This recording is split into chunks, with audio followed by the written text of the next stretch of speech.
bismillaahi raxmaani raxiim daawadayaal kusoo dhowaada youtube-ka wararka soomaalida qodobada ugu waaweyn aad ku maqli doontaan waxaa ka mid ah madaxweynaha maamulka jubbaland axmed madoobe ayaa maanta magaalada muqdisho soo gaaray iyadoona xogo muhiima laga helayo safarkiisa magaalada muqdisho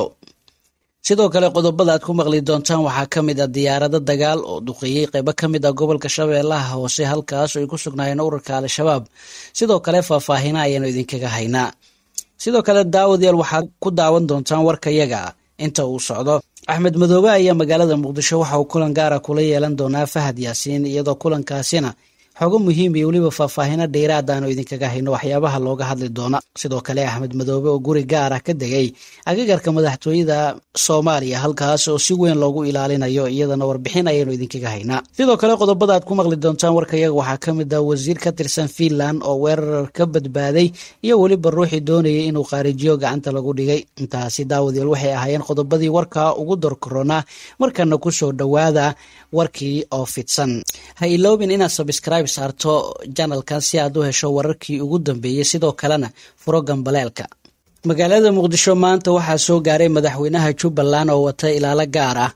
madaxweynaha maamulka Jubbaland mudane Maxamed Islaam Axmed Madoobe iyo wafdi uu hogaaminayo ayaa maanta soo gaaray magaalada muqdisho caasimada Soomaaliya madaxweynaha maamul goboleedka Jubbaland waxaa garoonka diyaaradaha ee muqdisho kusoo dhaweeyay xubno ka tirsan golaha wasiirada xukuumadda federaalka Soomaaliya oo ay horkacayaan wasiirka arrimaha gudaha Cabdi Maxamed Sabriye iyo wasiirka amniga Maxamed Ducaale Islow wasiirka kalluumaysiga mudane Cabdilaahi Bidhaan Warsame wasiiru dowlaha wasaaradda gaadiidka iyo duulista hawada mudane Cabdiraxmaan Kulmiye Xirsi xildhibaano ka tirsan labada aqal iyo xubno kale madaxweynaha ayaa ka mahadceliyey sida qiimaha leh ee loo soo dhaweeyey wuxuuna hadalkiisa intaa ku daray in safarkiisu uu daba socdo socdaal dhowaan ra-iisul wasaaraha Soomaaliya uu ku tagay magaalada Kismaayo ee xarunta ku-meel gaarka ee maamulka Jubbaland ugu dambeyntii madaxweynaha dowlad goboleedka Jubbaland Axmed Maxamed Islaam Axmed Madoobe ayaa sheegay in muddada uu ku sugan yahay magaalada Muqdisho uu kulamo la yeelan doono madaxweynaha Jamhuuriyadda Federaalka Soomaaliya mudane Maxamed Cabdilaahi Farmaajo ra-iisul wasaaraha Soomaaliya Fahad Yaasiin taliye ku-xigeenka hay-adda NISA iyo weliba mas-uuliyiin kale oo ka tirsan dowladda Soomaaliya kuwaas oo looga hadli doono xaaladda dalka iyo horumaradii lagu tallaabsaday sidoo kalena waxaa la dhammaystiri doonaa heshiiskii magaalada Kismaayo lagula soo gaaray Axmed Madoobe madaxweyne Axmed Maxamed Islaam waxa uu sheegay in wadahadalada iyo kulamada uu la yeelanayo madaxda dowladda Soomaaliya yihiin kuwo si qoto dheer lagala hadli doono arrimaha kala duwan oo ugu weyn yihiin amniga iyo siyaasadda dalka diyaarado dagaal ayaa la soo sheegayaa inay duqeeyeen qaybo ka mid ah gobolka Shabeellaha Hoose halkaas oo ay ku sugan yihiin dagaalyahano ka tirsan al-shabaab wararka naga soo gaaraya degmada Afgooye ee gobolka Shabeellaha Hoose ayaa waxay sheegayaan in halkaasi diyaarado joog hoose ku socda xalay ilaa saakay lagu arkayay deegaano hoosaga degmadaasi diyaaradaha waxaa la sheegay inay duqeymo u geysteen matooro lagu waraabiyo beero ku yaala deegaano hoosaga degmada Afgooye dadka deegaanka ayaa waxay soo sheegayaan in diyaaradaha sidoo kale ay duqeeyeen saldhigyo al-shabaab ay ku lahaayeen halkaasi islamarkaana lala beegsaday inkastoo aysan xaqiijin karin khasaaraha ka dhashay sidoo kale dadka deegaanka ayaa soo sheegaya in cabsi xoogan soo wajahday kadib markii xalay ilaa saakay diyaarado dagaal ay dulhehaabayaan deegaano hoosaga degmada Afgooye ee gobolka Shabeellaha Hoose ilaa iyo hadda ma jirto wax war oo ka soo baxay maamulka gobolka Shabeellaha Hoose ay uga hadlayaan duqeymaha laga fuliyey deegaano ka tirsan gobolkaasi taliye ku-xigeenka hay-adda NISA iyo weliba Axmed Madoobe ayaa la sheegayaa in kulan gaar ah ay ku yeelanayaan magaalada Muqdisho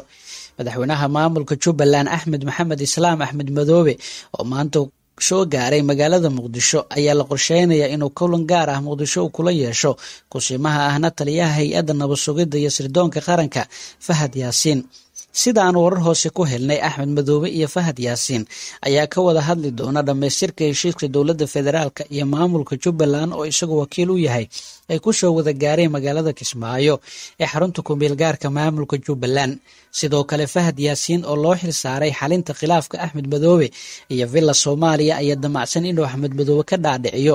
siday u suurtagelin lahaa inay doorasho xalaal ah oo faragelin ka maran ka dhacda magaalada Jubbaland bisha Agosto ee soo socota safarka Axmed Madoobe oo maanta ku imaanaya magaalada Muqdisho ayaa ka duwan safaradii hore waxaana la sheegay inay la socdaan ciidamo aad u fara badan oo sugaya ammaankiisa kuwaas oo lagu qiyaasay labaatameeyo waxaana maalmo ka hor ay soo gaareen muqdisho wafdi hordhaca oo ay ku jiraan saraakiil sirdoon kuwaas oo socdaalkiisa u gogol xaarayay. waxaa la sheegayaa in lasoo diyaariyey guryo ku dhow madaxtooyada halkaas uu degi doono, halka markii horeba uu degi jiray marka uu yimaado muqdisho xarunta nabad sugidda ee magaalada muqdisho. axmed madoobe ayaa la kulmi doona madaxweynaha soomaaliya maxamed cabdilaahi farmaajo, ra-iisul wasaare khayre, kusimaha taliyaha niisa iyo weliba xubno ka tirsan labada gole ee dowladda. ugu dambeyntiina wasiir ka tirsan dowladda Finland ayaa ka badbaaday weerar. wasiir ka tirsan dowladda dalkaasi ayaa la sheegay in shalay la cabsigeliyey xili uu ka qaybgalayay dibadbax doorasho. booliiska ayaa sheegay in nin aan la aqoonsanin uu u hanjabay wasiirka oo isugu baxsaday iyadoo aysan dhaawacyo soo gaarin. booliiska ma aysan carabaabin magaca wasiir loo hanjabay, balse sawiro ka soo qaaday dibadbaxaasi ayaa sheegay in wasiirka la cabsigeliyey wasiirka arrimaha dibadda ee Finland oo la magacaabo Tommy Soni uu ahaa. wasaaradda arrimaha dibadda wax hadala kama soo bixin arrintaasi. afhayeenad u hadashay wasiir Timo Soni oo ay wakaaladda wararka Reuters la xiriirtay waxay ka gaabsatay inay ka hadasho dhacdadaasi. warbaahinta iyo booliiska dalka Finland midna wax faahfaahina kama aysan bixin haddii ninka weeraray wasiirka hubeysan kadib hanjabaad wasiirka ku siiyay dhacdadaasi oo ka dhacday suuq ku yaala deegaanka Korso waqooyiga caasimadda dalkaasi Helsinki.